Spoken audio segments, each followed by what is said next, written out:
नमस्कार दोस्तों, हमारा सेकंड चैप्टर जो चल रहा था दो ध्रुविता कांड, आज उसका ये लेक्चर थर्ड है और ये लास्ट लेक्चर होगा इस चैप्टर का। ठीक है, जिसमें हम इंपॉर्टेंट पॉइंट्स और कुछ इंपॉर्टेंट एमसीक्यूज को सॉल्व करेंगे जो आपके बोर्ड एग्जाम के लिए इंपॉर्टेंट होंगे। ठीक है, इससे पहले लेक्चर सेकंड में हमने पूरे चैप्टर को कंप्लीट कर लिया जहाँ पर हमने सारे टॉपिक्स को कवर किया था। और आज के सेकंड लेक्चर में हम कुछ इंपॉर्टेंट पॉइंट्स को देखेंगे। जैसे कि हम सबसे पहले देखेंगे सोवियत संघ के नेताओं के बारे में देखेंगे कि सोवियत संघ के जो नेता थे 1917 से 1991 तक के क्या उन्होंने अपनी क्या क्या महत्वपूर्ण भूमिका निभाई सोवियत संघ में और उसकी प्रणाली में।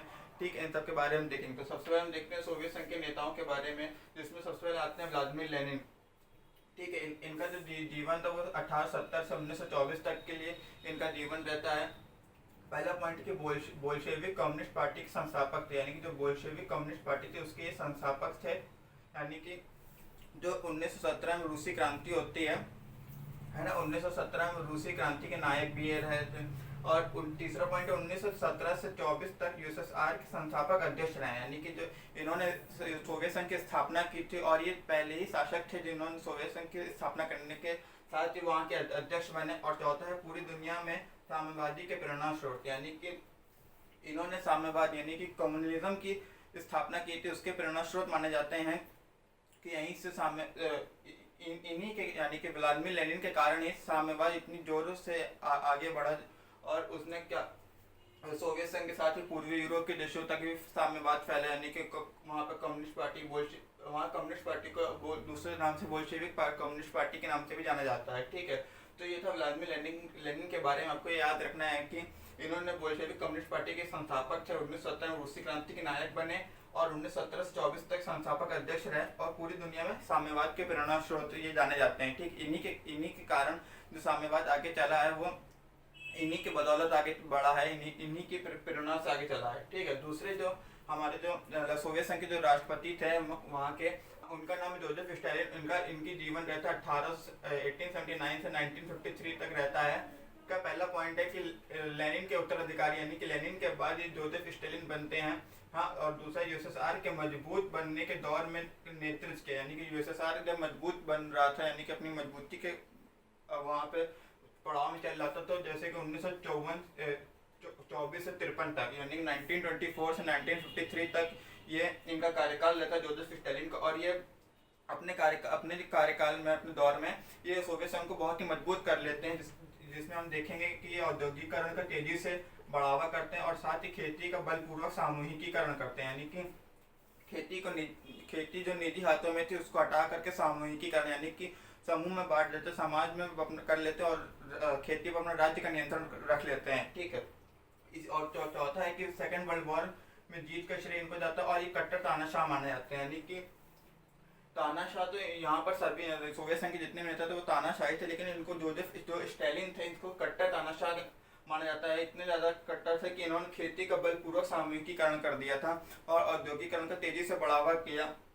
साथ ही जो यूएसएसआर के जब मजबूती का दौर चल रहा था 1924 से 53 तक इन्होंने अपनी महत्वपूर्ण भूमिका उसमें निभाई और ये लेनिन के उत्तराधिकारी बने। ठीक है, तीसरे जो राष्ट्रपति थे उनका नाम था निकिता क्रुश्चेव और इनका जीवन 1894 से 1971 तक रहता है, यानी कि 1894 में इनका जन्म होता है और 1971 में इनकी मृत्यु हो जाती है, डेथ हो जाती है। ठीक है, पहला पॉइंट है यूएसएसआर के राष्ट्रपति बनते हैं 1953 से 64 तक, यानी कि 1953 से 1964 तक ये राष्ट्रपति बनते हैं। दूसरा स्टालिन की नेतृत्व शैली के आलोचक थे, यानी कि जो स्टालिन की नेतृत्व शैली थी यानी कि वो कैसे अपने सेना का और जो मतलब वो कैसे अपना राज्य व्यवस्था चलाते थे उसके ये जो उनका शैली से चलाने की जो शैली थी उसके या जो क्रुश्चेव थे वो आलोचक थे। ठीक है, फिर 1953 से कुछ सुधार किए और पश्चिम के साथ शांतिपूर्ण सहस्तित्व का सुझाव दिया, यानी कि जो क्रुश्चेव थे 1956 में कुछ सुधार करते हैं और साथ ही पश्चिम के साथ शांतिपूर्ण सहस्तित्व की बात करते हैं, अपने लोगों को सुझाव देते हैं। ठीक, और चौथा पॉइंट है कि हंगरी के जन विद्रोह के दमन और क्यूबा संकट में शामिल। आपको मालूम हो कि जब इनका कार्यकाल यानी कि 1953 से 64 तक इनका कार्यकाल और 1962 में क्यूबा मिसाइल संकट होता है, तो आपको क्वेश्चन यहाँ से ऐसा बन सकता है कि क्यूबा मिसाइल संकट में क्यूबा के राष्ट्रपति कौन थे। हमने पहला जो हमारा चैप्टर था उसमें पहले लेक्चर हमने ये क्वेश्चन पूछा था कि क्यूबा मिसाइल संकट में राष्ट्रपति कौन थे, तो वो निकिता क्रुश्चेव थे। 1962 में क्यूबा संकट हुआ था। तो ये थे तीन सोवियत नेताओं के बारे में। अब आगे टोटल जो 6 सोवियत नेता थे वो 6 हुए थे, अब 3 हो गए, अब 3 बाकी हैं, तो उनके बारे में देख लेते हैं। आप इसको नोट कर लीजिए जहाँ पर आप पॉलिटिकल साइंस के नोट्स बना रहे हैं, ठीक है, आपकी एग्जाम में बहुत ही हेल्प करेंगे। चलिए आगे बात करते हैं सोवियत नेताओं के बारे में। हैं, फिर अगले बनते हैं लियोनार्ड ब्रेजनेव। लियोनार्ड ब्रेजनेव, इनके जीवन रहता है 1909 से 82 तक, यानी कि 1906 से 1982 तक इनका जीवन रहता है। ये रूस के राष्ट्रपति बनते हैं 1964 से 82 तक, ठीक है, रूस के राष्ट्रपति 1964 से 82 तक। दूसरा है एशिया के सामूहिक सुरक्षा व्यवस्था का सुझाव दिया, यानी कि इनका जो मंत्रिमंडल था उसमें ये चर्चा की गई कि एशिया के सामूहिकीकरण की सामूहिक सुरक्षा व्यवस्था का सुझाव उन्होंने दिया। तीसरा है कि चेकोस्लोवाकिया के जन विद्रोह का दमन किया और अफगानिस्तान पर आक्रमण किया, ठीक है, ये इम्पोर्टेंट रखने वाली बात है कि अफगानिस्तान पर आक्रमण में ये किया, यानी कि लियोनार्ड ब्रेजनेव ने अफगानिस्तान में आक्रमण किया, क्योंकि इनका कार्यकाल जब 1982 इनका जो राष्ट्रपति कार्यकाल था 1964 से 82 तक था। और आपको मालूम है अफगानिस्तान संकट कब हुआ था, 1979 में हुआ था, तो ठीक है, तो 82 के पहले 1900, इसीलिए अफगानिस्तान संकट में शामिल हो गए, ठीक है। फिर इनके बाद जो आते हैं फिर मिखाइल गोर्बाचेव आते हैं, ठीक, इनका जीवन रहता है 1931 से 2022, ये अभी 2 साल पहले ही इनका देहांत होता है 2022 में, ठीक है। इनका ये यूएसएसआर के अंतिम राष्ट्रपति थे 1985 से 91 तक। ये क्वेश्चन अक्सर पूछा जाता है कि यूएसएसआर के अंतिम राष्ट्रपति कौन थे, तो वो गोर्बाचेव थे 1991 तक इनका कार्यकाल रहता है 85 से, ठीक है। और दूसरा है पेरेस्ट्रोइका, यानी कि पुनर्रचना और ग्लासनोस्ट, यानी खुलेपन के आर्थिक और राजनीतिक सुधार की, ये आपको इम्पोर्टेंट रखने वाली बात है। ये एग्जाम में जरूर पूछा जाता है कि पेरेस्ट्रोइका और ग्लासनोस्ट के क्या अर्थ हैं, ठीक है। अब जो स्टूडेंट्स होते हैं, बच्चे होते हैं, वो अक्सर ये कन्फ्यूजन कर जाते हैं कि पेरेस्ट्रोइका का खुलेपन बताया जाता है और जो ग्लासनोस्ट है उसका पुनर्रचना, इधर अर्थ का उल्टा सीधा कर देते हैं, ठीक है, आपको याद रखना। तीसरा है अफगानिस्तान और पूर्वी यूरोप से सोवियत सेना का वापस बुलाया, यानी कि जो ब्रेजनेव ने 1939 में अफगानिस्तान पर अपनी सेना भेजी थी वहाँ पर आक्रमण करने के लिए, गोर्बाचेव ने अपने वहाँ से सेना को वापस बुला लिया था, ठीक है। और चौथा है कि जर्मनी के एकीकरण में सहायक शीत युद्ध समाप्त किया और सोवियत संघ के विघटन का आरोप लगा, यानी कि जर्मनी के एकीकरण आपको मालूम है 1990 में 89 में दीवार गिर जाती है बर्लिन की, और 1990 में जर्मनी एकीकरण हो जाता है, यानी कि पूर्वी जर्मनी और पश्चिमी जर्मनी आपस में मिल जाते हैं। और तीसरा कि सोवियत संघ के विघटन का आरोप लगा, यानी कि आप गोर्बाचेव के आपको मालूम, गोर्बाचेव के कारण ही सोवियत विघटन हुआ था, उनकी तेजी से बढ़ गया था विघटन, और इसीलिए आरोप लगता है कि सोवियत संघ का जो विघटन हुआ है वो गोर्बाचेव की नीतियों के कारण ही हुआ है, ठीक है।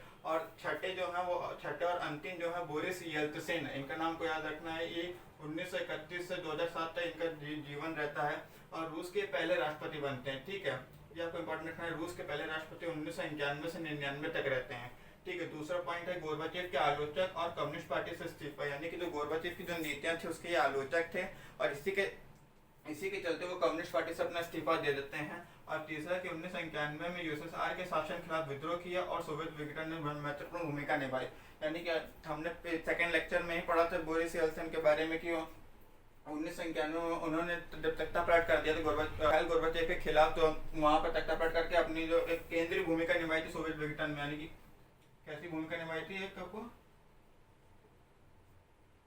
केंद्रीय भूमिका निभाई थी, ठीक है।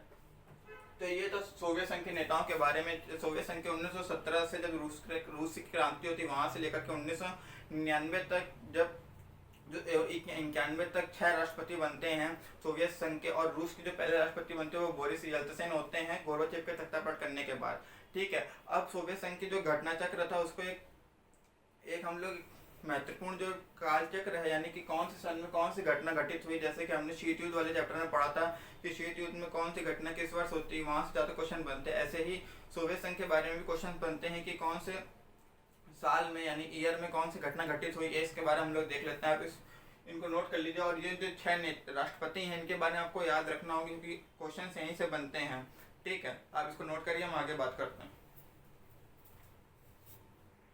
अब नेक्स्ट इंपॉर्टेंट टॉपिक की बात करते हैं, हमारा है सोवियत संघ के विघटन का घटना चक्र, यानी कि जो सोवियत संघ का विघटन हुआ तो उसके कैसे घटना चक्र बना, यानी कि क्या क्या घटनाएं घटित होती गई, उसको हम देखते हैं, ठीक है। इधर एक वर्ष यानी कि ईयर कौन से साल में कौन सी घटना घटित हुई और इधर घटनाएं दी गई हैं, ठीक है। तो मार्च 1985 में घटना होती है कि गोरबाचेव सोवियत संघ के महासचिव बनते हैं, यूएसएसआर के महासचिव बने और यूएसएसआर में सुधारों की श्रृंखला जो थी वो शुरू हुई। ठीक है, हमने पहले पढ़ा कि 1985 में सोवियत संघ के महासचिव गोरबाचेव बनते और वहां से सुधारों की शुरुआत हो जाती है। अक्टूबर 1989 में सोवियत संघ की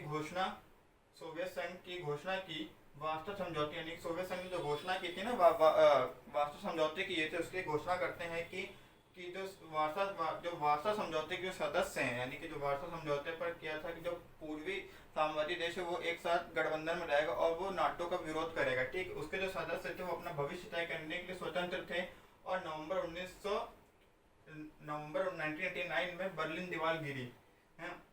हमने पढ़ा है कि बर्लिन दीवार 1989 में गिरी थी और वो नवंबर के महीने में गिरी थी। ठीक है, और फिर फरवरी 1990 में क्या होता है, गोरबाचेव सोवियत संसद ड्यूमा के चुनाव के लिए बहुदलीय राजनीति की शुरुआत की। यानी कि जो गोरबाचेव थे उन्होंने जो सोवियत संसद थी उसका नाम ड्यूमा, यानी जैसे अब रशिया है तो वहाँ के रशिया के संसद का नाम ड्यूमा है। हाँ ठीक है, इसको याद रखिएगा। जैसे हमारे वहाँ के ड्यूमा नाम है, वहाँ पर चुनाव बहुदलीय राजनीति शुरुआत कर दी। यानी कि पहले तो एक दलीय सरकार थी, यानी कम्युनिस्ट पार्टी की सरकार रहेगी। अब गोरबाचेव ने क्या कर दिया, बहुदलीय यानी कि मल्टी पार्टी सिस्टम वहाँ पर लागू कर दिया इसके चलते जो सोवियत सत्ता पर कम्युनिस्ट पार्टी का 72 वर्ष पुराना एकाधिकार समाप्त हुआ। यानी कि जो 72 सालों से चले आ रहा था कि एक दलीय व्यवस्था चलती रहेगी सोवियत संघ में, वो अब समाप्त हो गई गोरबाचेव के आने के बाद और उन्होंने बहुदलीय राजनीति की शुरुआत कर दी। ठीक है, और जून 1990 में क्या होता है, रूसी संसद ने सोवियत संघ से अपनी स्वतंत्रता घोषित की। यानी कि जो सोवियत संसद थी ड्यूमा, उससे अपनी स्वतंत्रता घोषित की, यानी कि हम अब सोवियत संघ से अलग हैं, हम सोवियत संघ को विघटित घोषित करते हैं। यानी कि हमने पहले पढ़ा दिसंबर 1991 में जो तीन देश होते हैं, रूस होता है, बेलारूस और यूक्रेन, यानी कि यूक्रेन ने सोवियत संघ की समाप्ति की घोषणा कर दी थी। तो यहीं से ये जो देश थे 1990 से अलग होना चालू हो गए थे और रूस भी संसद से अलग हो गया था। ठीक है, ये कुछ घटना चक्र है। अब आगे भी बात करते हैं घटना चक्र में क्या क्या इंपॉर्टेंट चीजें हुई थी। हम मेनली इंपॉर्टेंट चीजों पर ही ध्यान रखेंगे जो आपके एग्जाम पॉइंट ऑफ व्यू से इंपॉर्टेंट है। ठीक है, आप इसको नोट करिए। अब आगे जो इंपॉर्टेंट वर्ड्स हैं उसको हम बात कर लेते हैं विघटन के, यानी कि जो गोरबाचेव के बाद जो विघटन की रफ्तार तेज हुई थी वहाँ उस मेनली हम उस पर बात करेंगे। ठीक है, तो अब आगे बात करते हैं कि इंपॉर्टेंट पॉइंट्स में, यानी घटना चक्र में क्या हुआ कि मार्च 1990 में लिथुआनिया स्वतंत्र घोषित करने वाला पहला देश बना, गणराज्य बना। यानी कि जो लिथुआनिया था, यानी कि बाल्टिक कंट्री में जो लिथुआनिया था वो स्वतंत्रता घोषित करने वाला पहला देश बना मार्च 1990 में। अगस्त 1991 में क्या होता है, कम्युनिस्ट पार्टी के जो चरमपंथियों ने गोरबाचेव के खिलाफ एक असफल तख्ता पलट किया। यानी कि गोरबाचेव के खिलाफ एक असफल तख्ता पलट किया, उसमें वो सफलता प्राप्त नहीं हुई चरमपंथियों को जो कम्युनिस्ट पार्टी के थे। लेकिन एक ही चेतावनी थी कि गोरबाचेव को अब अपने पद से, राष्ट्रपति पद से इस्तीफा देना होगा। ठीक है, अगस्त 1991 में। सितंबर 1991 में क्या हुआ, उसके एक महीने बाद कि बाल्टिक गणराज्य जो थे, यानी कि एस्टोनिया, लातविया, लिथुआनिया जो थे, वो यूएन यानी कि संयुक्त राष्ट्र जो है, यूनाइटेड नेशन के सदस्य बने और मार्च 2004 में, ये डेट आपको याद रखनी है, वह नाटो में शामिल हो गए। ठीक है, अक्सर ये पूछा जाता है कि बाल्टिक गणराज्य जो थे, बाल्टिक देश एस्टोनिया, लातविया, लिथुआनिया, वो नाटो में कब शामिल हुए, तो ये मार्च 2004 में शामिल होते हैं। ठीक है, और 25 दिसंबर 1991 में, यानी कि 2 महीने बाद क्या होता है, गोरबाचेव ने यूएसएसआर के राष्ट्रपति पद से इस्तीफा दिया और यूएसएसआर का अंत हुआ। ठीक है, 25 दिसंबर 1991 में सोवियत संघ का अंत हो जाता है और जो मिखाइल गोरबाचेव थे वो अपने राष्ट्रपति के पद से इस्तीफा देते हैं। ये डेट आपको याद रखनी है, ये डेट इंपॉर्टेंट है। अक्सर क्वेश्चन पूछा जाता है कि सोवियत संघ का विघटन कब हुआ था, वो 25 दिसंबर 1991 में हुआ था। ठीक है, तो यहाँ पर जो गोरबाचेव की जो घटना चक्र था, जब 1985 में गोरबाचेव बने और विघटन की जो रफ्तार थी वो तेज हुई, वहाँ से जो घटनाएं घटित होती गई उसके बारे में ये एक इम्पॉर्टेंट चीज़ थी कि कौन से वर्ष में क्या क्या घटनाएं घटित हो गई। 85 हो गया, फिर 89 हो गया, ये 90 91 तक जो चीज़ें घटित हुई उसके बारे में घटनाएं थी। अब हम अपने एमसीक्यूज पर बात करते हैं। पहले हम बुक के एमसीक्यूज को सॉल्व करेंगे और फिर जो इंपॉर्टेंट एमसीक्यूज हैं, एक्सपेक्टेड हैं, जो आपके बोर्ड एग्जाम पूछे जाएंगे, उस पर हम बात करेंगे। ठीक है, आप इसको नोट कर लीजिए। अब हम एमसीक्यूज पर चलते हैं। तो चलिए अब बात करते हैं इंपॉर्टेंट एमसीक्यूज की, जो इस लेक्चर का लास्ट टॉपिक होगा। जैसे लास्ट चीज होगी इंपॉर्टेंट एमसीक्यूज। पहले हम चैप्टर के जो पीछे एमसीक्यूज दिए गए उस पर हम बात करेंगे, फिर इंपॉर्टेंट एमसीक्यूज जो एक्सपेक्टेड होंगे आपके एग्जाम से उस पर हम बात करेंगे, ठीक है। तो ये बुक का जो चैप्टर है उसका पहला क्वेश्चन है कि सोवियत अर्थव्यवस्था की प्रकृति के बारे में कौन सा कथन गलत है। आपको यहाँ ध्यान देना है, पूछा गया है कौन सा कथन गलत की बात कर रहा है, ठीक है। यहाँ पे चार ऑप्शन दिए, उसमें 3 सही होंगे और 1 गलत होगा, ठीक है। पहला है सोवियत अर्थव्यवस्था में समाजवाद प्रभावी विचारधारा थी। हाँ, तो ये तो हमने पढ़ा है कि समाजवाद जो प्रभावी विचारधारा थी अर्थव्यवस्था में, तो ये ऑप्शन सही हो जाएगा, ठीक है। उत्पादन के साधनों पर राज्य का स्वामित्व और नियंत्रण था। अब वहाँ पर जब निजी नियंत्रण था व्यक्तियों का, उसको समाप्त कर दिया गया था। और जो सामाजिक व्यवस्था लाई गई थी, यानी कि पूंजी व्यवस्था कहती है, निजी क्षेत्रों पर भी लोगों का स्वामित्व रहेगा, लेकिन सोवियत संघ निजी जो क्षेत्र था उसको समाप्त करके सामाजिक क्षेत्र को बढ़ावा दिया गया था। तो ये भी सही कि उत्पादन के साधनों पर राज्य का स्वामित्व और नियंत्रण होगा, ठीक है। और जनता को आर्थिक आज़ादी थी। तो जब निजी स्वामित्व नहीं दिया गया तो वहाँ पर जनता को आर्थिक आज़ादी कैसे होगी? जनता अपनी इच्छा से कौन सा आर्थिक कार्य कर सकेगी? तो यहाँ पर आर्थिक आज़ादी नहीं थी, वहाँ पर आर्थिक आज़ादी नहीं, प्रतिबंध था जनता को, ठीक है। कोई भी अब खुद से निजी काम नहीं कर सकती थी, वह सामाजिक कार्य कर सकती थी जो राज्य उसे देगा, ठीक है। तो ये ऑप्शन गलत हो गया। अब जब ये ऑप्शन गलत हो गया तो हमारा ऑप्शन ये सही हो जाएगा, ठीक है, क्योंकि इसमें गलत पूछा था कौन सा कथन गलत है, तो गलत ये है, तो इसका जो राइट ऑप्शन होगा वो सी ऑप्शन होगा। और लास्ट जो ऑप्शन अर्थव्यवस्था के हर पहलू का नियोजन और नियंत्रण राज्य द्वारा किया जाएगा, राज्य करता है, तो ये भी सही है। वहाँ पर सामाजिक व्यवस्था होने के कारण जो अर्थव्यवस्था हर पहलू को राज्य द्वारा नियोजन और नियंत्रित किया जाएगा, तो ये भी हमारा ऑप्शन सही हो गया, ठीक है। तो ऑप्शन जो गलत ऑप्शन है वो सी ऑप्शन है और इसका जो आंसर होगा वो सी होगा, ठीक है। और दूसरा क्वेश्चन है निम्नलिखित को कला क्रमानुसार सजाएं, यानी कि जो यहाँ चार ऑप्शन दिए गए इसको ये घटनाएं जो दी गई है किस वर्ष हुई, किस साल हुई, उसको हमें बताना है, ठीक है। तो अफगान संकट कब हुआ था ये आपको मालूम, 1979 में हुआ था। बर्लिन दीवार कब गिराई गई थी? तो ये 1989 में गिराई गई थी। सोवियत संघ का विघटन कब हुआ? तो ये 1991 में हुआ था। और जो रूसी क्रांति हुई थी वो 1917 में हुई थी। अब इसको अगर हम पहले दूसरे तीसरे में सजाएंगे तो ये हमारे पास रूसी क्रांति पहले नंबर पे आ जाएगी, फिर उसके बाद देखेंगे 79 यानी कि अफगान संकट सेकंड में आ जाएगा, और फिर बर्लिन दीवार आ जाएगी तीसरे में, और चौथे में हमारे पास आ जाएगा रूस का विघटन यानी सोवियत संघ का विघटन। ये ऐसे करके हम लोग सजा सकेंगे। आपके बोर्ड एग्जामों को उसमें नीचे ऑप्शन भी देना है कि इसको हम व्यवस्थित कीजिए कैसे होगा। तो इसका जो बनेगा पहला बनेगा, फिर पहले में आएगा चौथा, पहला, दूसरा, तीसरा, ऐसे करके ऑप्शन होगा, ठीक है। तो ये आपका ऑप्शन सही हो जाएगा, ऐसे बन करके आता है, ठीक है। तो इसको आप 2 क्वेश्चन नोट करिए। बोर्ड छोटा होने के कारण दो या 3 ही क्वेश्चन इसमें आ पाएंगे, ठीक है। लेकिन आपको ये विश्वास है कि हम मेरे द्वारा जो समझाया जाएगा वो एकदम अच्छा होगा, बेस्ट क्वालिटी का होगा और बेस्ट कंटेंट होगा कि आपको समझने में और देखने में लिखने में कोई परेशानी ना हो, ठीक है। आप 2 क्वेश्चन लिखिए। आप जो बचे हुए 2 क्वेश्चन और एक होमवर्क क्वेश्चन वो हम देखते हैं। चलिए आगे बात करते हैं एमसीक्यूज की। तीसरा क्वेश्चन है कि निम्न में से कौन सा सोवियत विघटन का परिणाम नहीं है। यहाँ पर फिर ध्यान देने वाली कि नहीं पूछा है कि सोवियत विघटन का क्या परिणाम ऐसा नहीं है, उसका हमें बताना है। कि पहला है यूएसए यानी कि संयुक्त राज्य अमेरिका और यूएसएसआर यानी सोवियत संघ के बीच विचारधात्मक लड़ाई का अंत हुआ। तो ये सही था कि 1991 में जब सोवियत संघ का विघटन हो गया तो विचारधारा कोई लड़ाई की बात ही नहीं बनती है, ठीक है। दूसरा ऑप्शन स्वतंत्र राज्यों के राष्ट्रकुल यानी कि CIS का जन्म होना। हाँ, ये भी था। स्वतंत्र राष्ट्रों के राष्ट्रकुल का मतलब जो सोवियत संघ से विघटित हुए देश थे उन्होंने अपना एक स्वतंत्र राज्यों के राष्ट्रकुल बनाया था। CIS को कॉमनवेल्थ इंडिपेंडेंट स्टेट के नाम से जाना जाता है, ठीक, जिसमें रूस, बेलारूस, यूक्रेन ये सारे देश शामिल थे, ठीक है। आपसे तीसरा ऑप्शन है विश्व व्यवस्था में शक्ति संतुलन में बदलाव आना। हाँ, ये भी सही था कि जब सोवियत संघ का विघटन हो जाता था अब उसके बाद अमेरिका ही एक सुपर पावर बसता और उसका वर्चस्व पूरी दुनिया में हमें देखने को मिलता है, ठीक है। और फिर चौथा है कि मध्य पूर्व संकट। तो ये ऑप्शन गलत हो गया। मध्य पूर्व में कोई संकट नहीं उभरा था।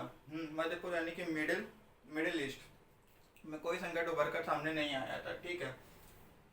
तो तीसरे क्वेश्चन का आंसर है कि डी यानी मध्य पूर्व संकट है। अब चौथा क्वेश्चन की बात करते हैं। चौथा क्वेश्चन है निम्नलिखित में मेल बैठाएं यानी कि हमें मैचिंग करनी है। इस तरह से आपके बोर्ड एग्जाम में क्वेश्चन पूछे जाते हैं, ठीक है। तो यहाँ पर 4 ऑप्शन दिए, गोर्बाचेव, शॉक थेरेपी, रूस, बोरिस येल्त्सिन और वार्सा समझौता। ठीक है, यहाँ पर दिए गए सामने इनके सामने यूएसएसआर के उत्तराधिकारी, सैंड समझौता, सुधारों की शुरुआत, आर्थिक मॉडल और रूस के राष्ट्रपति। अब इन दोनों में हमें मैच करना है कौन सा, इनमें से कौन सा मैच कर रहा है। ठीक है, तो हम देखते हैं गोर्बाचेव जो थे वो उन्होंने सुधारों की शुरुआत की थी, यानी कि उन्होंने सुधारों की शुरुआत की थी। शॉक थेरेपी क्या थी, एक आर्थिक मॉडल था। रूस जो था वो यूएसएसआर का उत्तराधिकारी राज्य था, तो यहाँ पर आ जाएगा। और जो बोरिस येल्त्सिन थे वो रूस के पहले राष्ट्रपति थे, यानी कि रशिया के फर्स्ट प्रेसिडेंट थे। ठीक है, और वार्सा जो था वो सैंड समझौता था। ठीक है, तो इस तरह से हो गया, पहले का ऑप्शन हमारे पास तीसरा हो गया, दूसरे का चौथा हो गया, और तीसरे का पहला हो गया, चौथे का तो हमारे पास पांचवा हो गया, और वार्सा का जो हो गया वो दूसरा हो गया। तो यहाँ पर हमारे जो बुक के चैप्टर के जो क्वेश्चंस थे वो समाप्त होते हैं। अब हम जो इंपॉर्टेंट एमसीक्यूज हैं, जो एक्सपेक्टेड हैं, जो पूछे जा सकते हैं बोर्ड एग्जाम में, उस पर हम बात करते हैं। ठीक है, आप इसको नोट कर लीजिए। चलिए बात करते हैं कुछ एक्सपेक्टेड क्वेश्चन की जो आपके बोर्ड एग्जाम में पूछे जा सकते हैं। ठीक है, पांचवा क्वेश्चन है यूएसएसआर के महाशक्ति बनने के क्या कारण थे, यानी कि 4 ऑप्शन दिए, उसमें से क्या कारण थे महाशक्ति यूएसएसआर बना। तो पहला उन्नत संचार प्रणाली, सभी छोटे से बड़ी चीजों का उत्पादन और संसाधन का प्रचुर मात्रा में होना, या फिर डी ऑप्शन सभी। तो ये 4 ऑप्शन दिए, इसमें पहचानना है कि क्या कारण थे। ठीक है, तो उन्नत संचार प्रणाली भी थी, सभी छोटे से बड़ी चीजें यानी कि पिन से लेकर कार तक उत्पादन किया जाता था, और प्रचुर मात्रा में संसाधन भी, जैसे कि खनिज हो गया, तेल हो गए, ये सारी चीजें। तो यहाँ पर सभी ऑप्शन हमारे पास सही हो जाएगा, तो इसका ऑप्शन हो जाएगा डी सभी। ठीक है, छठा क्वेश्चन, निम्न में से किस गणराज्य ने सोवियत यूनियन घोषणा नहीं की, यानी कौन से गणराज्य जिसने सोवियत यूनियन घोषणा नहीं की। तो यूक्रेन है, यानी कि यूक्रेन, बाल्टिक देश, मध्य एशियाई देश और पूर्वी यूरोपीय देश। तो इसमें से मध्य एशियाई जो देश थे वो उन्होंने सोवियत यूनियन घोषणा नहीं की, क्योंकि वो सोवियत संघ के साथ ही रहना चाहते थे, और जो बाकी देश थे उन्होंने अलग रहने की बात की थी और एक संप्रभु राज्य की मांग कर रहे थे। ठीक है, सातवां क्वेश्चन है कि निम्न में से किस गणराज्य ने अलगाववादी आंदोलन चले, यानी कि ये 4 ऑप्शन, 4 गणराज्य यानी कि देशों के नाम हैं, जिसमें से बताने हैं कि किस उसमें अलगाववादी आंदोलन चले, यानी कि अलग होने की मांग कर रहे थे। तजिकिस्तान, जॉर्जिया, दागिस्तान या फिर नगर्नो काराबाग। तो इसका करेक्ट ऑप्शन है दागिस्तान। आपको मालूम है कि चेचन्या और दागिस्तान दो ऐसे गणराज्य थे जिनमें अलगाववादी आंदोलन चल रहे थे, रूस से अलग होने की बात कर रहे थे। ठीक है, तो ये थे ये, और दागिस्तान इसको राइट आंसर हो जाएगा। ठीक है, अब आगे बात करते हैं एक्सपेक्टेड क्वेश्चन जो आपके बोर्ड एग्जाम के लिए इंपॉर्टेंट है। अब आगे बात करते हैं कि क्वेश्चन में। ठीक है, 8वां क्वेश्चन है, किन देशों ने सोवियत संघ की समाप्ति की घोषणा की, यानी कि सोवियत संघ की समाप्ति की घोषणा किसने की। रूस, लातविया, जॉर्जिया, बेलारूस, रूस, अर्मेनिया। तीसरा है रूस, बेलारूस, यूक्रेन, या फिर डी है यूक्रेन, अजरबैजान और अमेरिका। तो अमेरिका तो हो नहीं सकता, तो ये ऑप्शन गलत हो गया। अर्मेनिया नहीं हो सकता, ये भी गलत हो, और जॉर्जिया भी नहीं, तो ये ऑप्शन गलत। और ये 3 देशों ने, रूस, बेलारूस और यूक्रेन का क्या था, दिसंबर 1991 में समाप्ति, सोवियत संघ की समाप्ति घोषणा करते हैं। ठीक है, क्वेश्चन 9वां क्वेश्चन है, गोर्बाचेव सोवियत संघ के महासचिव कब बने, यानी कि महासचिव वो कब बने, 1980, 85, 90, 91। तो वो 1985 में सोवियत संघ के महासचिव बनते हैं। ठीक, गोर्बाचेव। 10वां क्वेश्चन है, सोवियत संघ में खेती का सामूहिकीकरण किसने किया, यानी तो खेती का सामूहिकीकरण किसने किया। हमने पढ़ा था कि जो सोवियत नेताओं के बारे में, तो वो उसमें कौन थे, लेनिन थे, ब्रेजनेव, येल्त्सिन या फिर स्टालिन, इनमें से कौन थे। तो वो स्टालिन थे, जिन्होंने खेती का सामूहिकीकरण और औद्योगिकरण को तेजी से बढ़ावा दिया था। ठीक है, और 11वां क्वेश्चन है, सोवियत सत्ता पर कम्युनिस्ट पार्टी का 72 वर्ष पुराना एकाधिकार कब समाप्त हुआ। ये भी हमने पढ़ा है कि जो घटना चक्र के बारे में, कि कब समाप्त होता है, जब वो बहुदलीय प्रणाली को अपना लेते हैं गोर्बाचेव, तो वो 1990 में अपनाते हैं। ठीक है, तो इसका 11वें क्वेश्चन का आंसर सी है, 1990। ठीक है, अब आगे बात करते हैं, कुछ 2-3 क्वेश्चन रह गए, उसको हम देख लेते हैं, फिर इस लेक्चर को खत्म करते हैं। ठीक है, आगे बात करते हैं एक्सपेक्टेड क्वेश्चन की। 12वां क्वेश्चन है, बाल्टिक देश नाटो में कब शामिल हुए, यानी कि जो बाल्टिक देश थे वो नाटो में कब शामिल हुए, 1991, 2000, 2004, 2010। तो इसका करेक्ट आंसर है 2004। आपको मालूम है मार्च 2004 में बाल्टिक देश जो थे वो नाटो में शामिल हो गए थे। 13वां प्रश्न है, पेरेस्ट्रोइका और ग्लासनोस्ट का क्या अर्थ है, यानी जो पेरेस्ट्रोइका उसका क्या अर्थ है और ग्लासनोस्ट क्या उसका अर्थ है। तो पहले पेरेस्ट्रोइका के अर्थ है, फिर ग्लासनोस्ट क्या होता है, ऐसा आपको बताना है। ठीक है, खुलेपन, पुनर्रचना और आर्थिक विकास, पुनर्रचना और खुलेपन, आजादी और बंद। तो इसका करेक्ट ऑप्शन है वो सी ऑप्शन है, यानी कि पेरेस्ट्रोइका का अर्थ पुनर्रचना और ग्लासनोस्ट का अर्थ है खुलेपन। तो ये आर्थिक और राजनीतिक गोरबचेव द्वारा क्या किए गए सुधार थे। ठीक है, हमारा जो लास्ट क्वेश्चन है 14th क्वेश्चन, वो है कौन सा देश 10 वर्षों तक गृह युद्ध की चपेट में रहा, यानी गृह युद्ध 2010 तक उस देश में चलता रहा। तो यूक्रेन है, किर्गिस्तान है कि तजिकिस्तान, रूस। तो इसका अंतर है कि तजिकिस्तान, यानी कि तजिकिस्तान जब आज़ाद हुआ था मध्य पूर्व एशिया में 2001 तक वो गृह युद्ध की चपेट में रहता है, हमने पढ़ा भी है। ठीक है, और आपका जो होमवर्क क्वेश्चन है वो है कि चैप्टर का जो 5वां प्रश्न, यानी कि जो रिक्त स्थान भरने वाले जो क्वेश्चन है वो आपका एक होमवर्क क्वेश्चन है, उसका आंसर आपको कमेंट बॉक्स में देना होगा। ठीक है, तो यहाँ पर हमारा लेक्चर कंप्लीट हो जाता है और ये चैप्टर है 2 द्रुतकांत, ये भी कंप्लीट हो जाता है। ठीक है, लेक्चर 30 इस चैप्टर को हमने 3 लेक्चर में कंप्लीट किया। पहले लेक्चर में बच्चे तो शुरुआत के जो 4 टॉपिक्स उसको कवर किया, सेकंड लेक्चर हमने जो बचे हुए जो टॉपिक्स उसको कवर किया, और थर्ड लेक्चर में जो ये लेक्चर है इसमें हमने कुछ इंपॉर्टेंट पॉइंट्स और एमसीक्यूज को सॉल्व किया। ठीक, अब हम लोग अपने नेक्स्ट चैप्टर में मिलेंगे, तब तक के लिए बहुत बहुत धन्यवाद।